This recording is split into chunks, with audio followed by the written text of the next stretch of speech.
Ang unang-unang nakita ko, at yan ay pinapahayag ko sa lahat ng rallies na pinupuntahan natin. Dahil nga sa napakalaking problemang pang-ekonomiya, yung pangkabuhayan talaga. Isip-isipin mo na 27% ng ating mamamayan ang magsasabi na nakaka-experience sila ng involuntary hunger. Mabigat yun eh. 27%. Opo. Sa bilang natin, Kuya Benny, 118 million Pilipinos. So, gaano kalaki yung 27%? So almost 30 million yan, Kong. Mahigit. Kulang sa 40 million yun Ayun, na magsasabi na gusto niyang kumain, hindi siya makakain. Hindi dahil sa masakit ang ngipin niya, kung hindi talagang wala siyang makain. Involuntary hunger. Ilang magulang ang papayag doon. Matatanggap mo yung sitwasyon na yun. Hindi makakakain sa tamang oras ang pamilya mo. Masakit yun. Yan ay importante. Kailangan masubsidize talaga ang mga magsasaka dyan. Ayun, opo. Saan mo sila isasubsidize? Doon sa inputs, doon sa farming inputs, halimbawa, palagi ko sinasabi na, ito si Kuya Benny, galing sa irrigation ito. Ayan, opo, oo. Kapag yung pataba kasi, napaka-importante sa panig natin.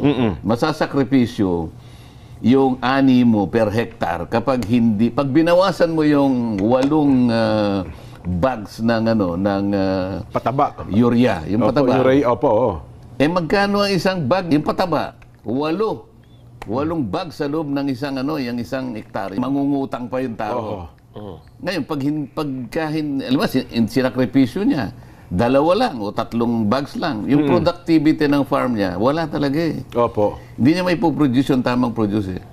Kasi hindi naman dumadami yung sakahan mo, umuunti yan. Yung pressure ng population mo, di ba? Lalo na ngayon, pati paggamit ng lupa, hindi pa naitalaga yung mga tuntunin dyan. Opo. Kailangan ganun ang gawin natin. Pag napataas mo yung productivity ng farm natin, doon lamang tayo makakarating doon sa food sufficiency.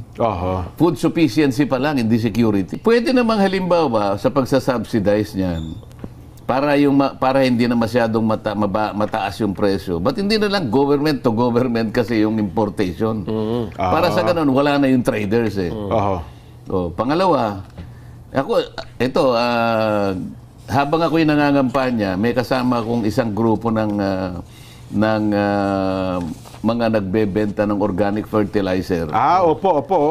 Talagang kinakasangkapan namin yung mga kooperatiba ng mga farmers. Nagsimula sa Laguna, nakarating hanggang Leyte at saka yung